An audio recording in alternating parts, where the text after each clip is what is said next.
ইফতারি খাওয়ার পরেও ক্ষুধা লাগে।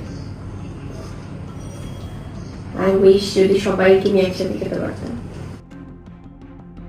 এবার সাকিবের বাসায় পরিবার সহকারে ইফতার করলেন শবনম বুবলি। সম্প্রতি প্রকাশিত এই চিত্রটি কেন্দ্র করে এমনই একটা আলোচনার জন্ম দিয়েছে সামাজিক যোগাযোগ মাধ্যমে। পরিবারের মধ্যে পর্দা সহকারে ইফতার সম্পন্ন করেছেন বুবলি, যেটি অত্যন্ত প্রশংসনীয়।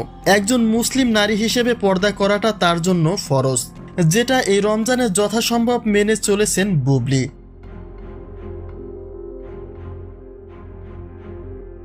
বুবলি যে ভিডিও চিত্রটি শেয়ার করেছেন তার ক্যাপশনে তিনি লিখেছেন, ইফতার শেষ করার কিছুক্ষণ পরে আবার ক্ষুধা লাগে, এটা কোনো কথা হলো?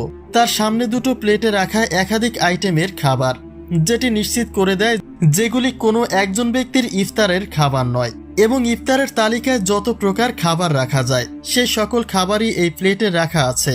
অর্থাৎ নিঃসন্দেহে এটা বুবলির একটা প্রমোশনাল ভিডিও।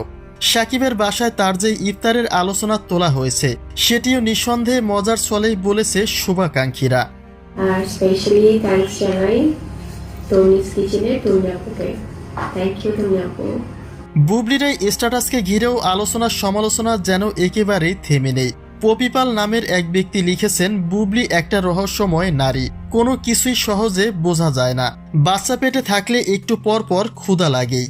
অর্থাৎ বুবলি সেখানে সরাসরি বেবি বাম্পের কথা বলেনি ঠিকই, কিন্তু ইশারা ইঙ্গিতে ঠিকই প্রকাশ করে দিয়েছেন।